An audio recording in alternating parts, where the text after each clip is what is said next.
Estás escuchando La Carrera de Psicología en podcast, un recorrido completo por cada tema con base científica basado en el programa oficial de la Universidad Europea.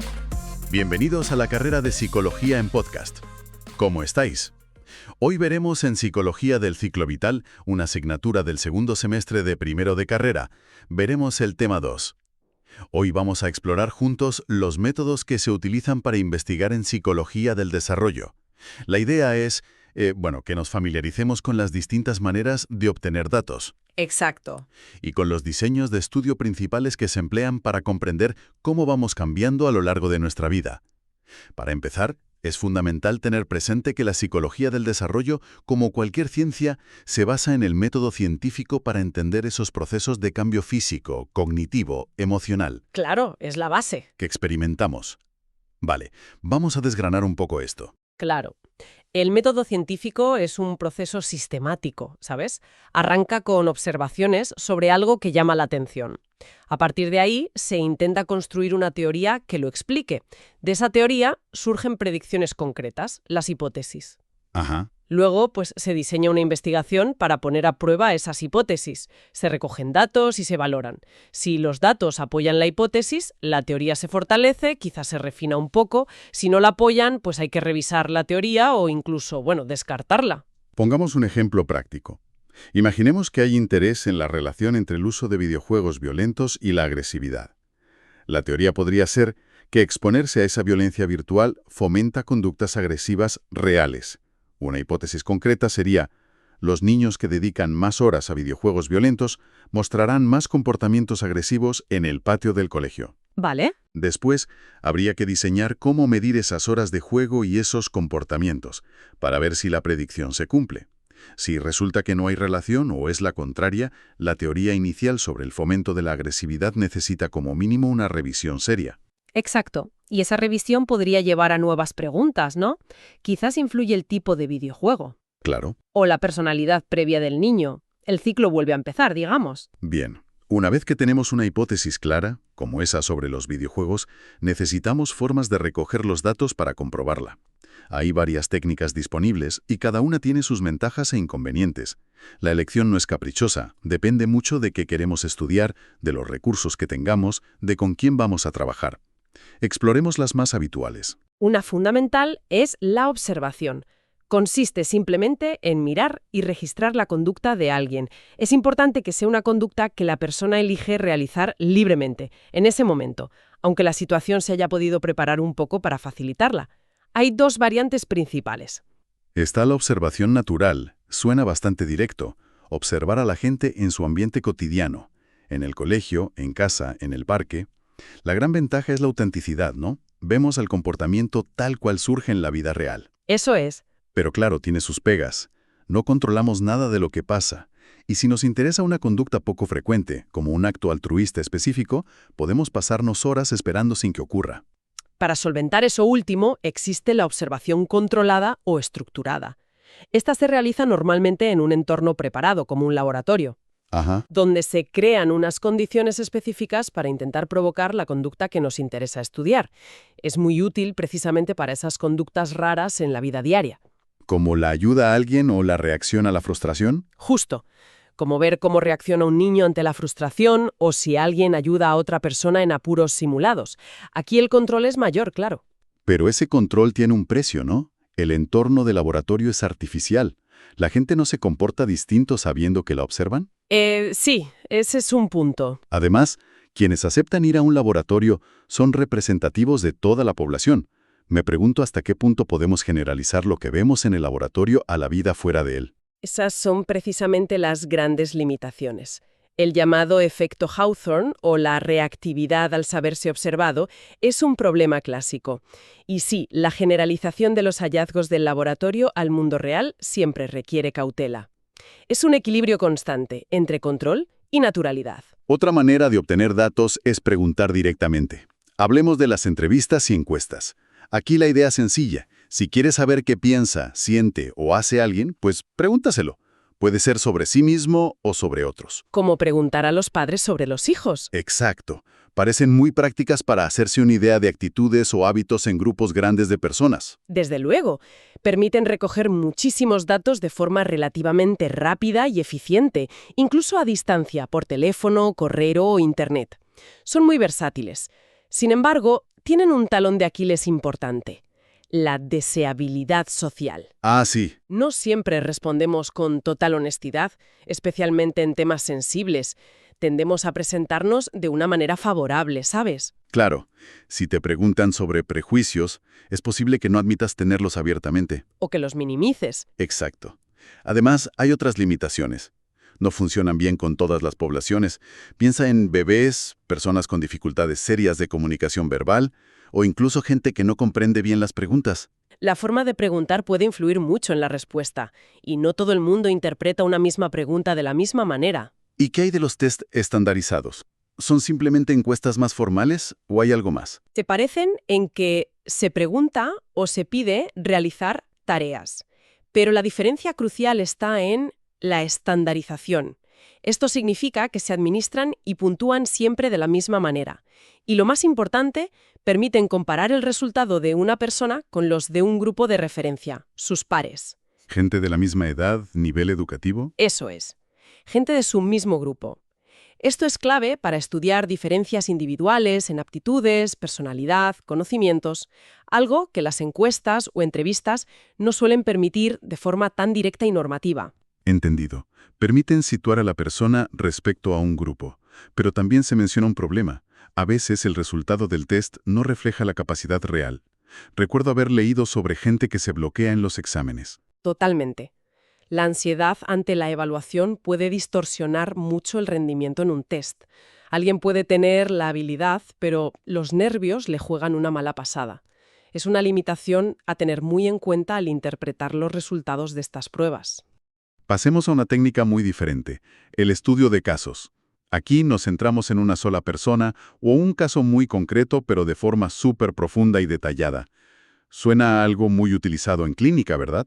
Efectivamente, son comunes en psicología clínica y neuropsicología, sobre todo cuando se estudian condiciones muy raras o situaciones únicas que no se pueden replicar éticamente en un laboratorio. Como traumas, lesiones cerebrales. Justo, como los efectos de un trauma extremo, una lesión cerebral muy específica o el desarrollo de un niño con una condición genética inusual. Proporcionan una riqueza de detalles impresionantes sobre la vida, experiencias y funcionamiento de esa persona. Esa riqueza suena valiosísima, pero si es un solo caso, ¿qué podemos aprender para aplicarlo a otros? Me imagino que cada persona es un mundo. Ahí está el quid de la cuestión y la gran cautela necesaria. La generalización es muy limitada. Las características personales, la historia vital, las capacidades de esa única persona son, por definición, únicas. Estudiar a fondo un caso de abuso infantil nos da claves fundamentales sobre cómo afectó a ese individuo concreto. Pero esas conclusiones no son directamente extrapolables a todas las personas que han sufrido abuso. Entiendo. Lo realmente fascinante aquí es la tensión entre la profundidad del entendimiento individual y la dificultad para extraer principios generales. Nos ayuda a generar hipótesis, a entender posibilidades, pero no a establecer leyes universales. Vale. Nos queda una última técnica por comentar. Las medidas fisiológicas.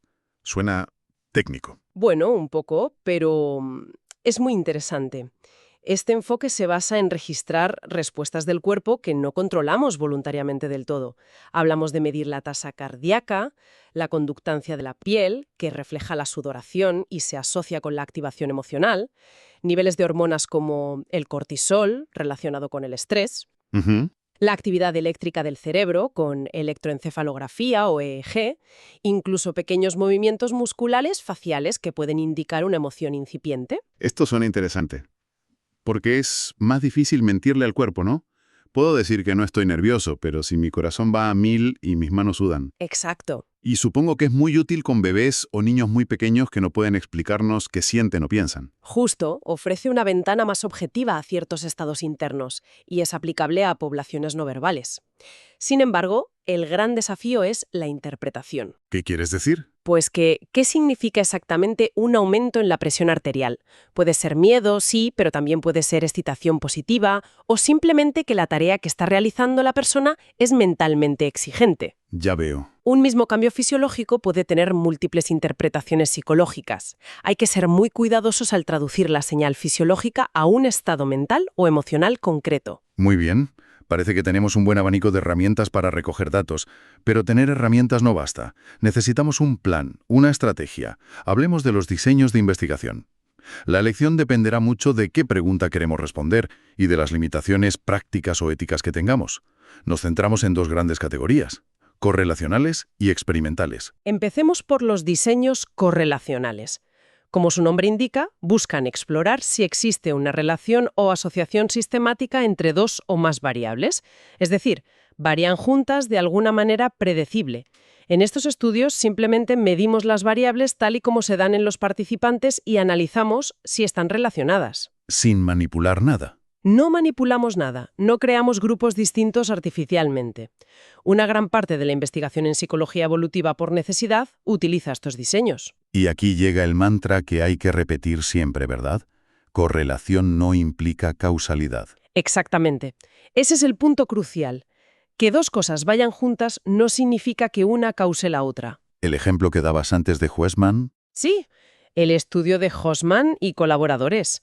Midieron cuánta televisión con contenido violento veían niños de entre 6 y 9 años. 15 años más tarde, volvieron a evaluar a esos mismos participantes, ya adultos, midiendo sus conductas violentas, agresividad autoinformada, antecedentes penales, esas cosas. Y encontraron una correlación positiva. Quienes vieron más TV violenta en la niñez tendían a mostrar más comportamientos violentos en la adultez. Vale, están relacionadas. Pero, ¿podemos concluir que ver esa TV causó la agresividad adulta? Intuitivamente parece que sí, pero... Pero no podemos afirmarlo con rotundidad basándonos solo en esa correlación. Hay explicaciones alternativas. ¿Cómo cuáles? Podría ser al revés. Quizá los niños, que ya eran más agresivos por otros motivos, temperamento, ambiente familiar, preferían ver ese tipo de programas. Sería una causalidad inversa. Ah, claro. O podría haber una tercera variable que no medimos, como por ejemplo un entorno familiar conflictivo, que estuviera influyendo tanto en la preferencia por la TV violenta como en la agresividad posterior. El diseño correlacional nos dice que hay una conexión, pero no nos aclara la dirección de la flecha causal ni descarta otras influencias ocultas. Ojo con eso. Entendido. Entonces, si realmente queremos intentar establecer relaciones de causa-efecto, necesitamos otro enfoque: los diseños experimentales. Aquí la palabra clave es manipulación, ¿verdad?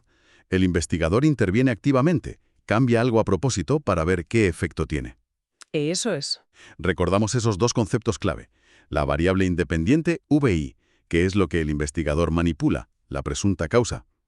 Y la variable dependiente VD, que es lo que se mide para ver si la manipulación tuvo algún efecto, el presunto efecto clásico. La situación básica era que niños veían a un adulto comportarse agresivamente con un muñeco hinchable.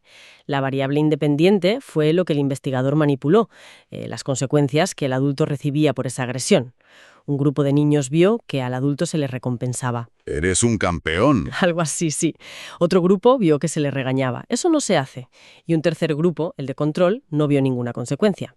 La variable dependiente fue medir cuántas conductas agresivas realizaban los niños después, al dejarles solos con un muñeco bobo similar. Agresivos que los que vieron al modelo ser castigado. Aquí sí parece que la consecuencia observada, la VI, causó la diferencia en la conducta de los niños, la VD, ¿o no? Parece que sí. Pero para que un estudio pueda considerarse un experimento puro y nos permita inferir causalidad con mayor confianza, necesita cumplir rigurosamente dos condiciones adicionales además de la manipulación de la VI. A ver. La primera es la asignación aleatoria. Esto significa que cada participante tiene la misma probabilidad de ser asignado a cualquiera de las condiciones experimentales, ver la recompensa, el castigo o ninguna consecuencia. Se hace al azar, como lanzando una moneda. ¿Por qué es tan crucial? Para asegurarnos de que los grupos sean equivalentes al inicio. Claro, para que no haya diferencias previas entre los grupos. Exacto. Si dejáramos que los niños eligieran, quizá los más peleones se apuntarían a ver la escena de la recompensa y las diferencias finales no se deberían a la manipulación, sino a que los grupos eran distintos desde el principio. La aleatorización distribuye esas diferencias individuales al azar entre los grupos. Vale, asignación aleatoria. ¿Y la segunda? La segunda condición es el control experimental. Hay que asegurarse de que todas las demás condiciones y factores que podrían influir en la variable dependiente sean idénticas para todos los grupos, excepto, claro está, la variable independiente que estamos manipulando. O sea, todo igual menos lo que cambias tú. Precisamente. En el ejemplo de Bandura, la sala tenía que ser la misma, el muñeco igual, las instrucciones idénticas. Si un grupo estuviera en una sala más fría o con más ruido que otro, cualquier diferencia en agresividad podría deberse a eso y no a las consecuencias observadas. Entendido.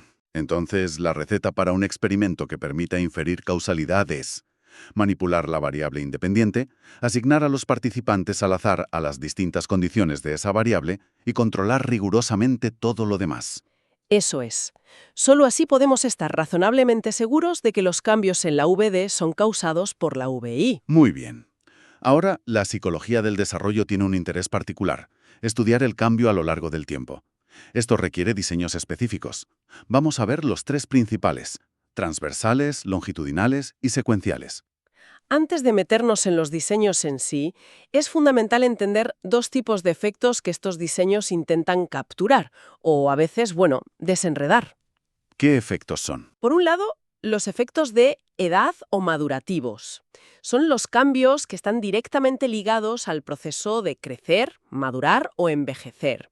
Por ejemplo, se espera que ciertas capacidades como la memoria de trabajo mejoren durante la infancia y la adolescencia. Y quizás disminuyan en la vejez. Y quizás disminuyan en la vejez muy avanzada, sí. Estos son cambios asociados a la edad cronológica. Pero, por otro lado, están los efectos de cohorte o generacionales. Estos se deben a que las personas nacidas en un mismo periodo histórico, una cohorte o generación, comparten experiencias culturales, sociales, educativas, tecnológicas. ¿Que las diferencian de otras generaciones? Exacto. Por ejemplo, la generación que creció con Internet tiene experiencias y quizás habilidades distintas a la que creció sin él, independientemente de la edad que tengan ahora. Si comparamos gente de distintas edades en un mismo momento, sus diferencias pueden deberse tanto a la edad como a pertenecer a cohortes distintas. Es importante tenerlo en cuenta. Ah, claro. Eso es importante. Si comparo a mi abuelo conmigo, no solo nos diferencian los años, sino todo el contexto en el que crecimos cada uno. Con esto en mente, veamos el primer diseño evolutivo, el diseño transversal. ¿Cómo funciona? Es el más sencillo conceptualmente. Consiste en estudiar a la vez, en un único momento en el tiempo, a grupos de personas de diferentes edades. Por ejemplo, si queremos ver cómo cambia la capacidad de razonamiento abstracto, podríamos evaluar hoy mismo a un grupo de niños de 8 años, otro de 12 años y otro de 16 años, y comparar sus puntuaciones medias. La ventaja parece obvia. Es rápido y relativamente económico. Recoges todos los datos de una vez. Tienes una foto fija de cómo son las personas de distintas edades en ese momento concreto respecto a lo que estás midiendo. Exacto. Te da información sobre las diferencias entre edades. Pero aquí viene la gran pega, relacionada con lo que acabamos de hablar. Mezcla inseparablemente los efectos de edad y los efectos de cohorte. O sea, no sabes qué es por la edad y qué por la generación. Justo. Si encontramos que los de 16 razonan mejor que los de 8, es porque la capacidad de razonar mejora con la edad, efecto de edad, o porque la cohorte de 16 años ha tenido una educación diferente o experiencias distintas a la cohorte de 8 años, efecto de cohorte. Con un diseño transversal puro no podemos saberlo. El ejemplo del matrimonio homosexual es claro. Si hoy los de 70 son menos favorables que los de 20, es por hacerse mayor o por haber crecido en épocas con valores distintos. Imposible separarlo aquí. Entonces, para intentar ver el cambio real con la edad dentro de las mismas personas, necesitamos otro enfoque. Ahí entra el diseño longitudinal. Correcto. En un diseño longitudinal seleccionamos a un grupo de participantes y los estudiamos repetidamente a lo largo del tiempo. A medida que van cumpliendo años, siguiendo el ejemplo anterior, tomaríamos a un grupo de niños de 8 años y los evaluaríamos. Luego esperaríamos 4 años y volveríamos a evaluar a esos mismos niños, ahora con 12 años. Y esperaríamos otros 4 años para evaluarlos de nuevo a los 16. Estudiamos a la misma gente en diferentes momentos de su vida. Esto suena mucho más potente para ver cómo cambia cada individuo. Pero me imagino los problemas prácticos. Hay que seguir a la gente durante años. Deben ser estudios largos y caros. Mucho. ¿Y si la gente abandona el estudio? Lo que llaman atrición, ¿no? Has dado en el clavo. Requieren mucho tiempo, paciencia y financiación. La mortalidad experimental o atrición es un problema serio y los que se quedan pueden no ser representativos de los que se fueron. Otro reto es que las herramientas de medida, tests, cuestionarios, pueden quedarse obsoletas con el paso de los años. Pero si las cambias a mitad, ¿cómo comparas los resultados? Es complicado. ¿Pero alguna ventaja tendrá? Claro, a pesar de todo esto, la gran ventaja es que proporcionan datos sobre los cambios individuales con la edad. Al seguir a la misma cohorte, los cambios observados es más probable que se deban a efectos de edad, maduración, envejecimiento, que a efectos generacionales. También permiten estudiar cómo las experiencias tempranas se relacionan con resultados posteriores. Eso es muy valioso. Vale, tenemos el transversal, rápido pero mezcla efectos, y el longitudinal. Ve el cambio individual pero es lento y costoso. ¿Hay alguna forma de intentar obtener lo mejor de ambos mundos? Sí. Ese es el objetivo del diseño secuencial, que es, en esencia, una combinación inteligente de los dos anteriores. La idea es empezar con un diseño longitudinal, seguir a un grupo a lo largo del tiempo, pero en cada momento de evaluación añadir un nuevo grupo de participantes que tenga la edad que tenía el grupo original al principio. A ver si lo pillo con el ejemplo del razonamiento. En 2010 medimos a un grupo de niños de 8 años nacidos en 2002, cohorte 1. Vale. En 2014 volvemos a medir a esos niños, ahora con 12 años. Y además medimos a un nuevo grupo de niños que tienen 8 años en ese momento, nacidos en 2006, cohorte 2. Exacto. En 2018 medimos a la cohorte 1, ahora con 16 años, medimos a la cohorte 2, ahora con 12 años, y además medimos a un nuevo grupo de niños de 8 años nacidos en 2010, cohorte 3. Exacto. Como ves, generamos secuencias longitudinales, seguimos a cada cohorte y también tenemos comparaciones transversales en cada momento. Comparamos a los de 8, 12 y 16 en 2018, por ejemplo. La gran potencia de este diseño, aunque requiere análisis estadísticos complejos, es que permite separar los efectos. ¿Separar qué exactamente? Edad de generación, sí. Permite estimar por separado. Primero, los efectos de la edad. Se observan cambios similares a medida que las personas cumplen 8, 12, 16 años, independientemente de la cohorte a la que pertenezcan. Si es así, es probable que sea un cambio ligado al desarrollo típico. Y segundo, los efectos de cohorte. Existen diferencias entre las distintas generaciones a la misma edad. Por ejemplo, los niños de 12 años de la cohorte 1, medidos en 2014, son distintos a los niños de 12 años de la cohorte 2, medidos en 2018. Si hay diferencias, apuntan a influencias histórico-sociales propias de cada generación. ¡Wow! Entonces este diseño es como el detective que puede distinguir si un cambio se debe hacerse mayor o a la época en que tocó vivir. Suena increíblemente informativo. Lo es. Proporciona una visión mucho más completa y matizada del desarrollo, pero como puedes imaginar, la complejidad logística y el coste son enormes. Me lo imagino. Son estudios muy difíciles de llevar a cabo. Y sufren de los problemas de atrición y posible obsolescencia de instrumentos, incluso más que los longitudinales puros. Son, digamos, el Rolls-Royce de los diseños evolutivos, pero no siempre son factibles. Bien, creo que hemos cubierto bastante terreno. Recapitulando un poco para tenerlo claro. Hemos visto que la investigación en psicología evolutiva sigue el método científico, partiendo de teorías para generar hipótesis comprobables. Eso es. Hemos detallado diferentes formas de recoger datos: la observación en entornos naturales o controlados, las entrevistas y encuestas, los test estandarizados, el estudio a fondo de casos individuales y las medidas fisiológicas, cada una con sus puntos fuertes y sus limitaciones, que es importante conocer. Y luego hemos abordado las estrategias o diseños. Los correlacionales, que nos muestran si las variables están asociadas, pero, ojo, no permiten afirmar causalidad. Importantísimo eso. Ujú. Y los experimentales, que mediante la manipulación de variables, la asignación aleatoria y el control riguroso, sí nos permiten acercarnos a establecer relaciones causa-efecto. Finalmente, nos hemos centrado en los diseños específicamente evolutivos. El transversal, la foto fija de distintas edades; el longitudinal, seguir a los mismos a lo largo del tiempo; y el secuencial, la combinación de ambos. Que son cruciales para entender cómo cambiamos con la edad y para intentar separar esos cambios de las influencias de la generación a la que pertenecemos.